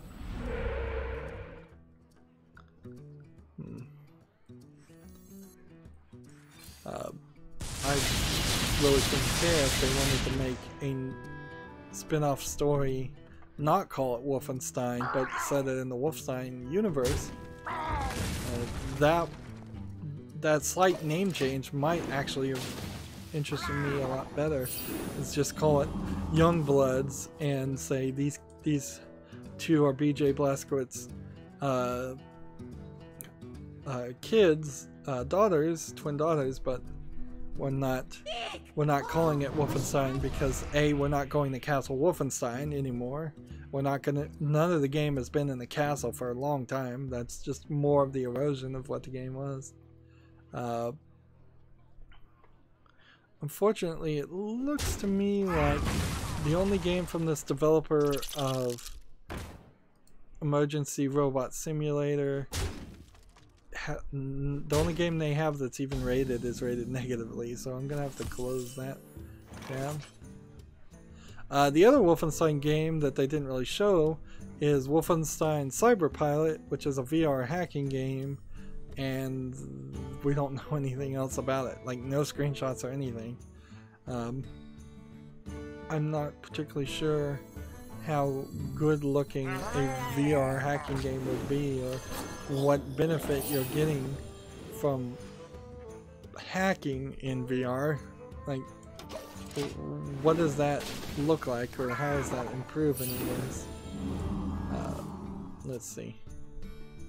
The Tales of Vesperia Definitive Edition is coming to PC this winter. That was one of the trailers in the E3 presentations that actually did get content ID'd. It was the trailer for Tales of Vesperia, a Japanese RPG. It came back in 2008. So not Nintendo this time, but a different Japanese company violating how copyright laws are done in the United States, and the fact that YouTube is a United States company and really only has to follow United States laws as far as copyright, and so they're just ignoring fair use. I think that one may have already been even rejected by them when I filed a dispute, but shouldn't have been in the Content ID system to begin with, and the fact that they knew it was going to be in the trailer and then it's already in the Content ID system shows it's a premeditated action to steal all of the ad revenue that YouTubers would have been getting from the E3 things. And I kind of knew that there was going to be Content IDs claims for everything. And one of these days I'm just going to risk my whole channel and see it through and say, file the paperwork, just sue me, and not back down. But that's not a very safe way to do things. Gears Pop, the Funko Pop game, is coming out for iOS and Android in 2019. Crazy combination, and I don't even know if you really need a Funko Pop license to make big head chibi characters. I think you probably could have made the same game and not used the Pop license, but I bet the Pop license was offered for a song, honestly. So I bet they were more than happy to trade it. I'm not a big fan of Funko Pop products in general. I don't think they look good, and I think they're overpriced. Microsoft buys Forza Horizon and Hellblade Studios. No follow-up as far as the Forza Horizon studio, but I imagine they will continue to make Forza games. Tiny Build had a very short, like 15-minute presentation where they revealed Secret Neighbor, which is a kind of battle royale version of Hello Neighbor, and they spent way too much money in that press conference making song and dance numbers for no good reason. Way too much money wasted there. Let's see. Here's another game that is coming, and I'm pretty sure there's already been a game like this, and it seems like it's just a cheap ripoff of that game. It's called Office Race, and it's just kind of an asset flip of people racing in office chairs. And I've seen people do this for years, play a game like this, so this is either a total just rip off of something that was an asset flip in the first place, or I mean, I don't know what else you even call it. It's just a ridiculous. And it's from my fear when I saw this game. This is the first game from this developer. Is this might be a troll who has already been kicked off of Steam, coming back under a different name, which inherently is going to eventually happen, and probably already has happened. Is we're going to run into trolls that are going to try and come back and re-release old games, and that's gonna be crazy. Tech Raptor had an article, Assassin's Creed Odyssey leak reveals romance, dialogue, and release date. I think we've covered all of that information. I would say Tech Raptor's articles have a tendency to be longer and more thorough than many other developers' news sites articles. So if you want more information. Eurogamer has an article that they phrased that Kingdom Hearts 3 has been delayed to early 2019, and this was the delay that nobody heard, basically, because everybody was too busy watching the new Frozen level and the trailer that nobody really caught, oh, actually this just means that this game that's 10 years into development has been delayed again. And certainly Kingdom Hearts fans are sort of a special breed. They keep the faith way too much for that series, and anybody in their right mind would have abandoned it long ago. There's going to be a 3-game bundle for people who haven't played Kingdom Hearts to play the 1.5 version, which was the first game with a bunch of content and hopefully a little streamlined. The 2.8 version, which is the second game, again hopefully with more content and a little streamlined, and then the third game. Let's go and play this, and then this,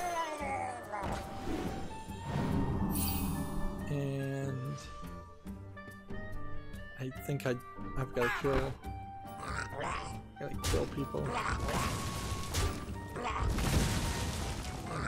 Attack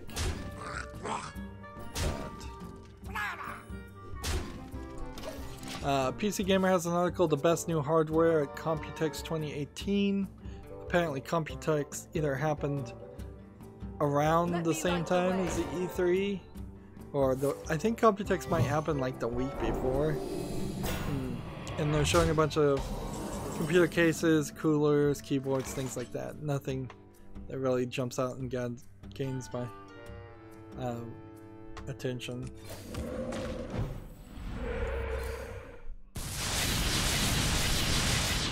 Let's see, 4 plus 1, 2.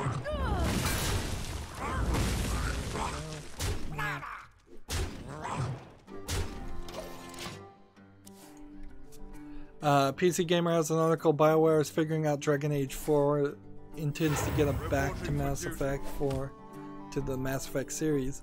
So yeah, BioWare is all in on Anthem right now, and frankly if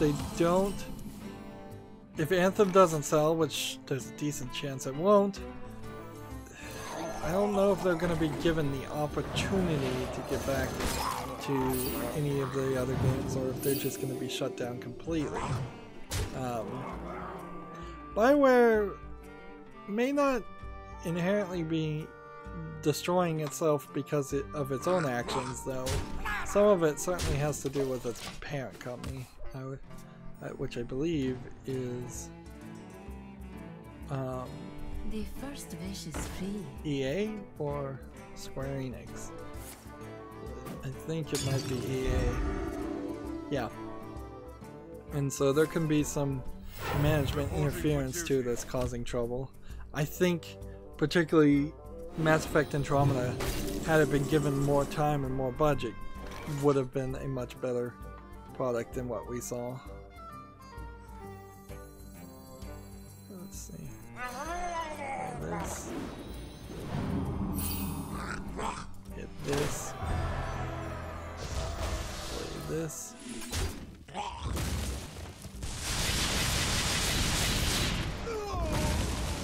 And we'll have to kill that one.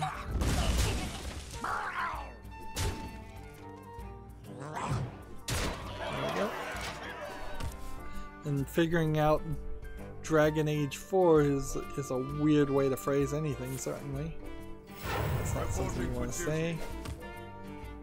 PC Gamer has an article, man jailed 6 years for threats made in RuneScape has been finally released. This was 4 days ago. So, on October 4th, 2018, the 19-year-old Josh Pullant got into an argument on RuneScape. Another player called Pullant insane and told him to commit suicide.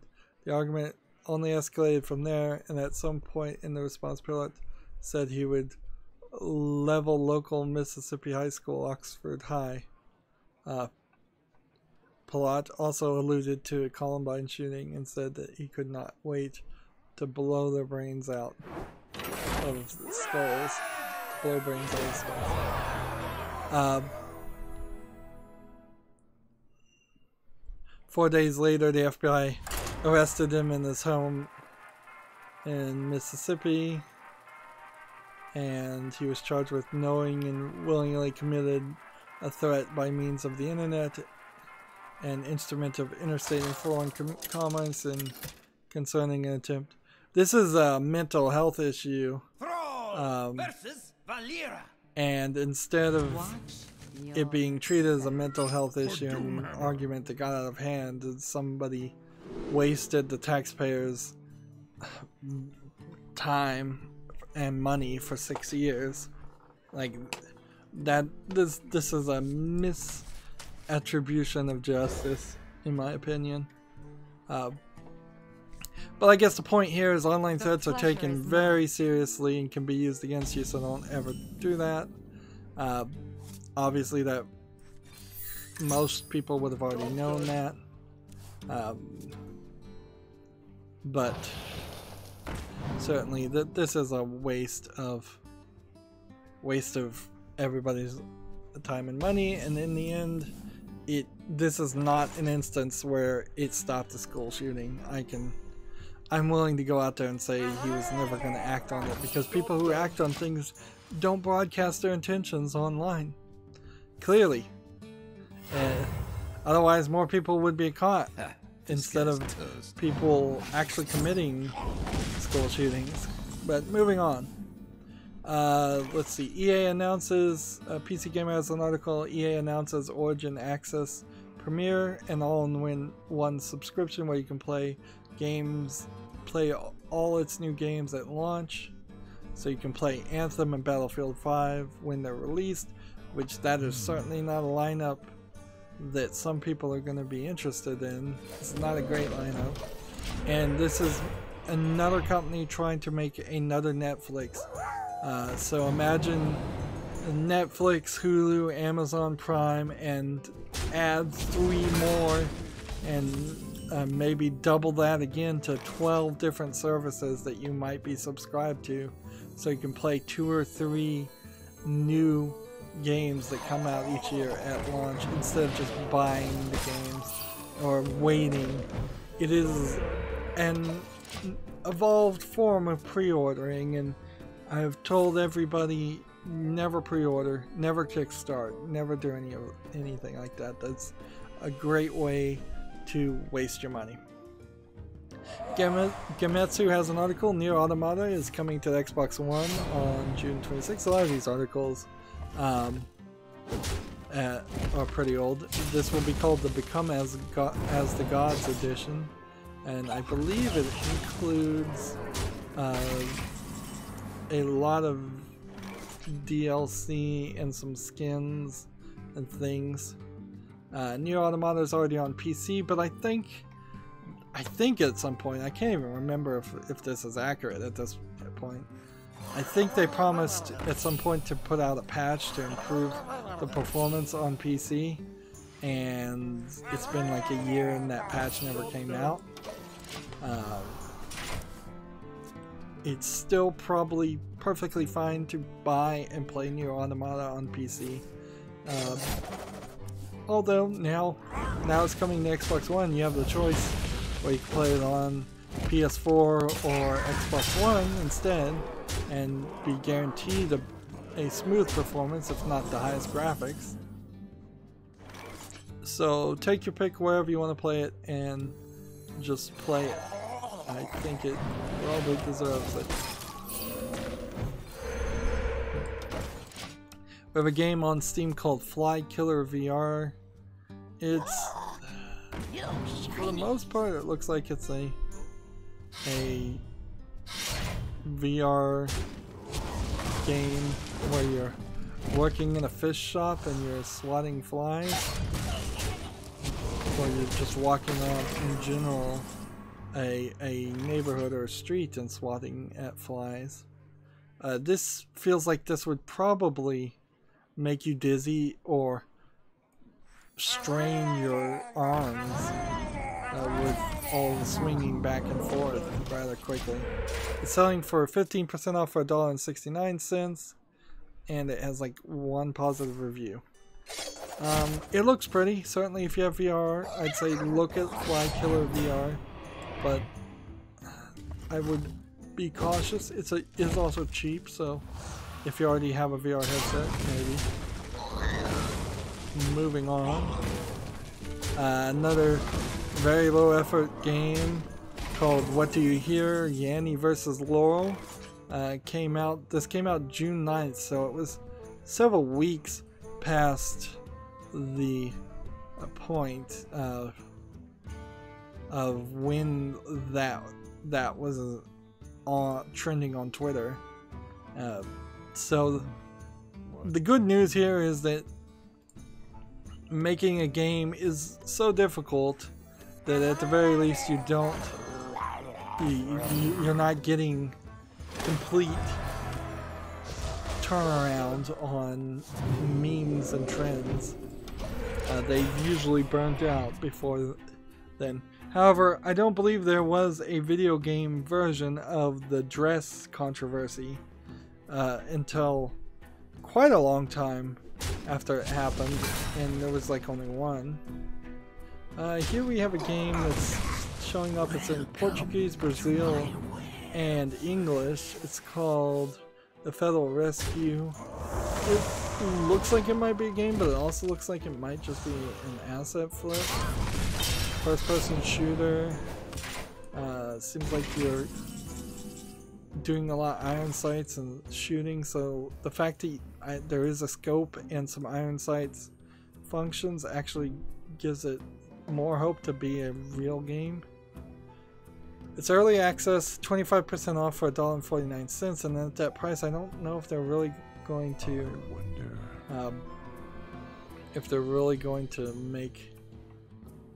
make a finalized product, or if they're just going to abandon it.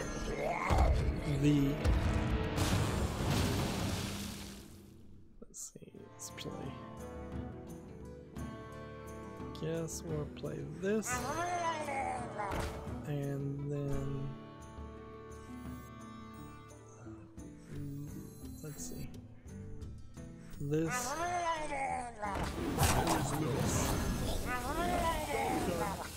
And then in the turn. The first review is not recommended. It says this is probably the most annoying game I've ever played. The bottom, there's a big paragraph in the middle I'm skipping, and the bottom sentence says 1 out of 10 would not play again. And then it goes on further that way. So the only review in English is negative. So it's rocking 100% negative as far as my English reviews that I see. This game, The Federal Rescue, is from a developer who has released one other game that didn't get reviewed, and That didn't go as I think that certainly is an indicator that this developer, while they might be trying to make an actual game, they are not ready for prime time. Let's see. Next game we have on Steam is called Master Pyrox Wizard Smackdown. It says it's an indie casual action sport arcade game. It's a top-down game where you're playing as wizards and you're avoiding a fireball that is bouncing around, and ever increasing more fireballs, or there's different colors of fireballs that specifically are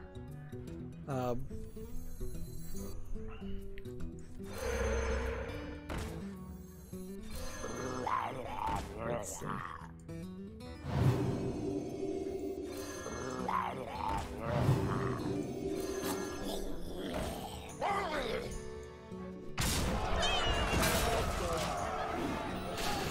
Yeah, this is like a multiplayer only game. It says it has single player, but I don't see how you would. And it seems like it's something that would be fun for maybe 5 minutes if you got 4 other people to play it with you. It's 10% off for $7.19, and I just don't see how it's gonna last. It has 2 positive reviews and no negative reviews, which is suspicious.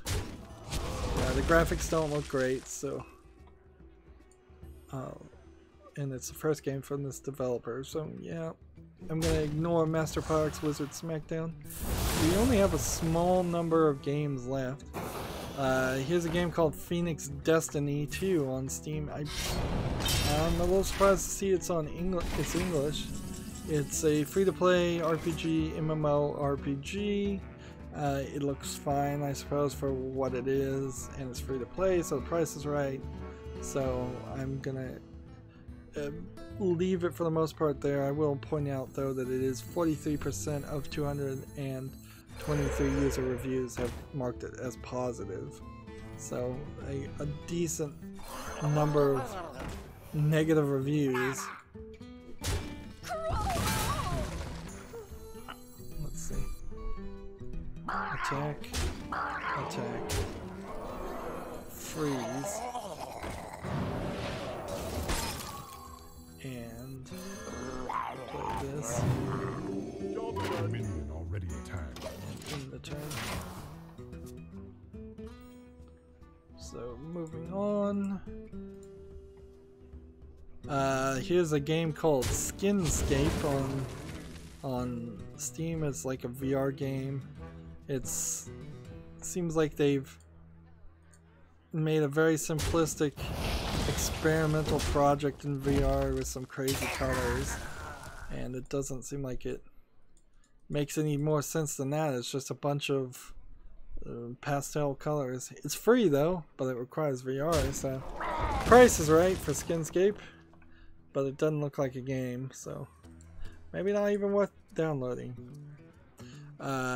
Alice's Adventures Hidden Object game is on Steam. A hidden object game that's selling for 10% off for $2.69, which is still pretty expensive for a hidden object game, but I could see people wanting to play this. This is one of those Alice in Wonderland games that I imagine has more twisted imagery.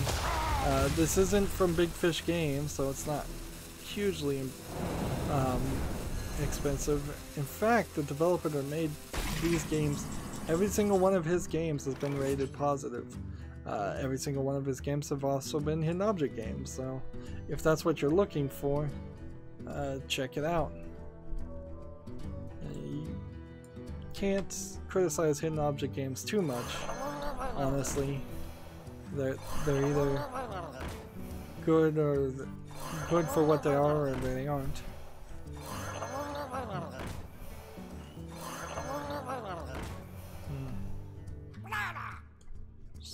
I'm gonna lose. Here's a game called Encompass that is directly saying it was ported from mobile devices, and it says it's an indie game. Graphics look pretty bad, but not bad as if it looks like it's a real game that was ported to a PC from a mobile device. Bad in the sense that this looks like just a random assortment of images, and them claiming that it's being ported from a mobile game is probably disingenuous. Like, maybe it's not true, but it's also not the point here. This looks awful in general. It's crazy and confusing and just full of random things everywhere. That's the first game according to this developer.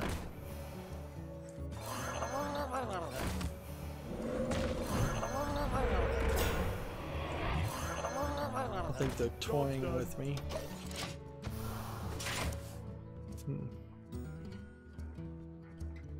So yeah, skip encompassed. Next game is called First Impact: Rise of a Hero. It's a VR action adventure indie casual RPG, according to its tags. And it seems what this game is you get the ability to jump up really far and fly, and it's just guaranteed to make you feel motion sick. You can also fly around. So it's VR pretending like you're Superman. You put your hands forward and you fly in a decently animated city that then the outskirts prove to be an island, because it's mostly just asset flips. And you can pick up cars and throw them. Job's done. And maybe some other things you can do, but it's not great. And they're asking for $19.99 for this game. Alright.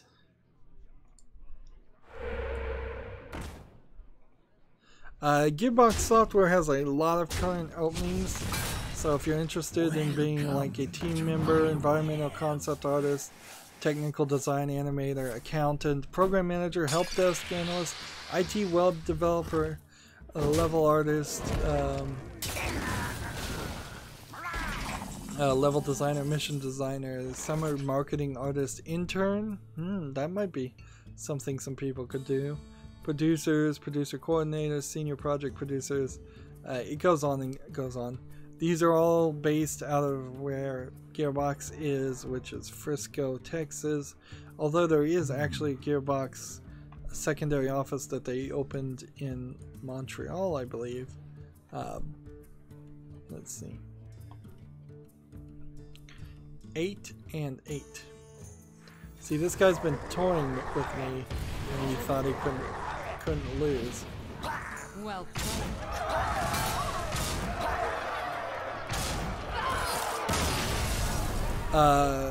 A company called Game Closure is looking for a game studio engineer. That would be in Mountain View, California, if you're interested in that job. I know we're going a little bit over. Seriously, are we 2 hours and now in this recording? I think. Oh man, I didn't realize that. Sekai Project has announced a console-focused Sekai games.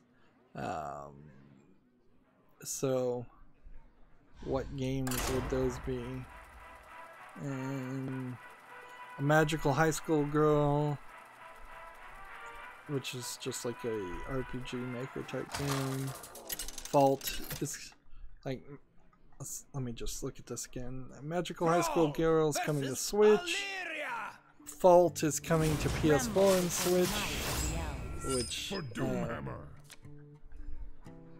is a visual novel. Mass Builder is coming to Switch and PC. And that's like a mecha game, mecha fighter game. And just play. Hopefully this will be our last game.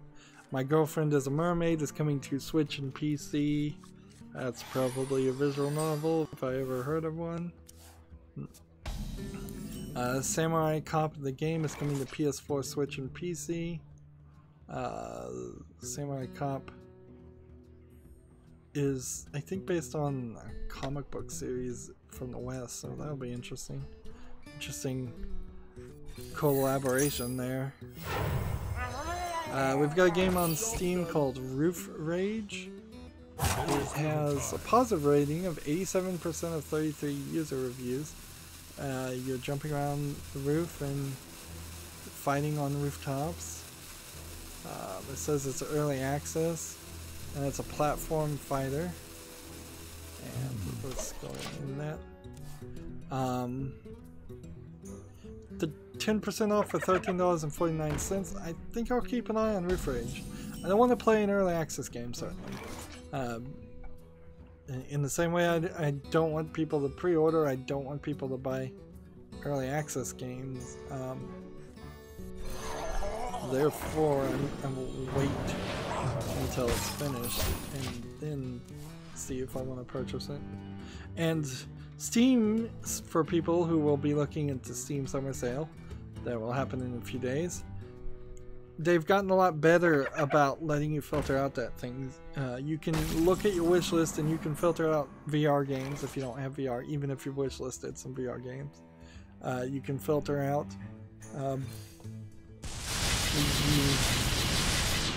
this guy probably just lost. I wouldn't be surprised if that was his main strategy. You can filter out early access game, you can filter out pre-ordered games. You can, I think, sort by game rating, which certainly also plays a factor.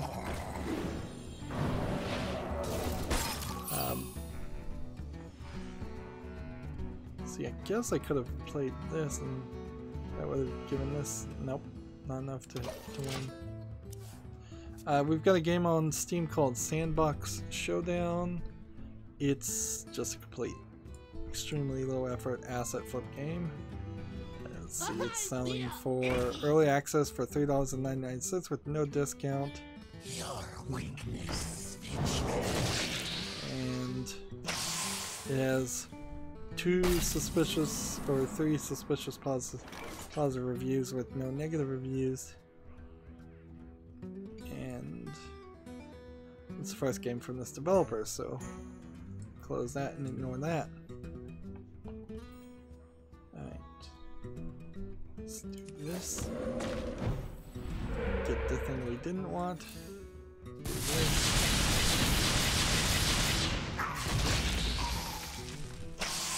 Alright. Well, we can do that. And we can do that. And we can do that. And then return. There's a game on Steam called Don't Pick on the Fat Kid.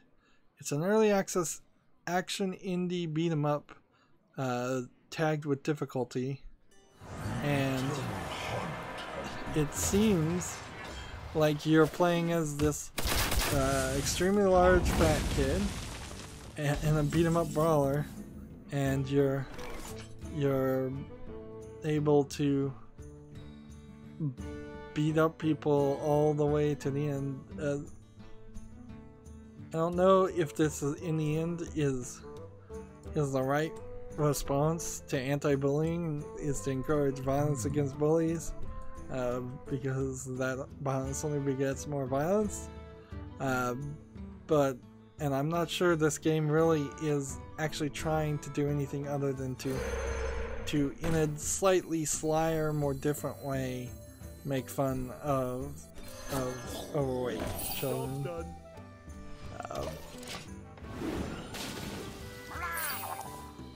But I don't know, this is a stupid enough looking game that I think I might fall for it. It's 10% off for $6.99, and the graphics are good and it looks like it might play well. There's only 1 negative review versus 9 positives, and I'm kind of happy for that. The 1 negative review, by the way, is not in it's not in English, it's in Japanese, which is odd considering, well, this game is not released in English and Japanese. It's only English, Spanish, Portuguese, Brazil, Russian, and Turkish, which that's an odd assortment in the first place. This is from the developer who made the game Save Jesus that I played. That was a pretty boring game, but it was positively reviewed. So this is maybe a bit of a trolly developer, and they make silly trolly games. So I can kind of get it. Like, this probably won't keep me super interested forever. The Save Jesus particularly was not a good game, because you're actually just playing a very generic game.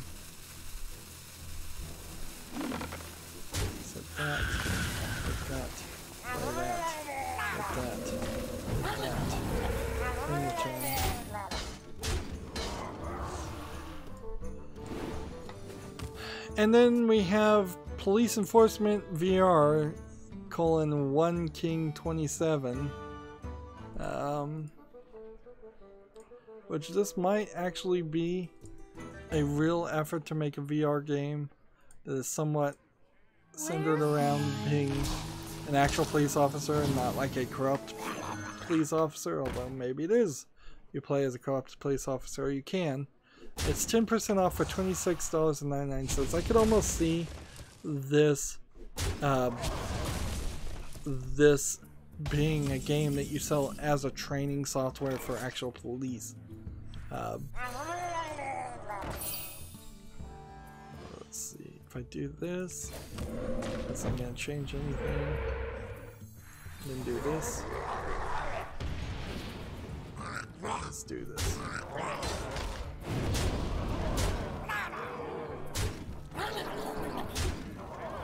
Job's done.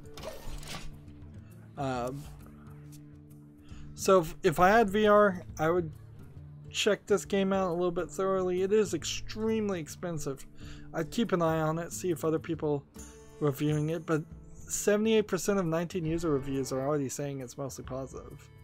So, yeah, this looks like a real VR game. I'm not sure I particularly want to play a game as a cop, even as a good cop. Even LA Noire, where you play as a detective, was kind of dull in some of its gameplay mechanics. Alright, and I am now at the Humble Bundle store, and I see the Daedalic Entertainment Humble Bundle, but where is that other bundle I heard about? There's a book bundle, there's another book bundle, there's another book bundle. It says there's only one. Hey, we made it to rank 19.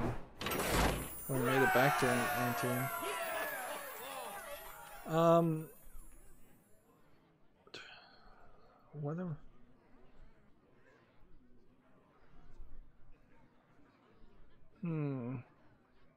I could have sworn there was a Humble Indie bundle, and I'm not seeing it. So maybe it's Indie Gala and not Humble Bundle that's selling that one.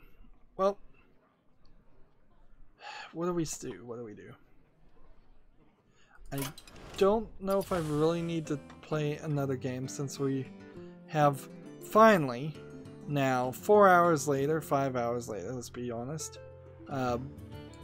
covered all of the news, except for all of the news that has happened in the past 5 hours, which we can talk about on Friday, unless the world blew up. You know, unless there's just such an extremely important bit of news to talk about, which there probably is never going to be. And I probably just need to learn not to just scroll down my Twitter feed at the end of each of these streams, because that's boring. So how about, instead of me saying something that I need to learn, how about me actually doing it this time? Let's end right now. I'm gonna then immediately scroll down my Twitter feed and look and see if there's any news, and if there happens to be any news, we'll talk about it on Friday. I think that's a good move. As far as daily quests in Hearthstone, we're at rank 19. Good. I think we just got to rank 19. It'd be nice if we could get up to rank 18 on the main account. It'd be nice if we could actually make progress, but the only reason I even made it this high is because I had so much news to talk about from E3. If it wasn't for that, I would have stopped probably an hour ago. We've got a ridiculous amount of gold for the next expansion, and a very decent amount of dust right now at 2,000. So I definitely want to look at hsreplay.net and ask them what do they think I should do with that dust, and I might actually use the dust to try to make some better cards that I am missing on my main account. Meanwhile, I think probably the dust on the European and Asian account should just stay for a moment. Maybe I should play with what HS Replay suggests for a month on my main account and then say, okay, that works, let's do that for the other accounts. Anyways, an hour and 20 minutes past an hour. We're done with this recording. As always, I ask you to like, share, subscribe, comment, and watch every second of my videos because all of that helps. When you subscribe, please click the notification bell. Maybe that will eventually start working again. If you want a friend to follow me on Twitter, Tumblr, Google+, Steam, Battle.net, maybe some other Facebook, all of those links are down below in the description box. And if you want to support me even further, I'm asking people to friend me on Steam and gift me a game on my wish list, or just gift me a game you want me to see, or if you don't want to choose, gift me a gift card. All of those are very helpful and the only monetization policy system I have right now. That's going to be it. So thank you for watching and have a good evening. Bye.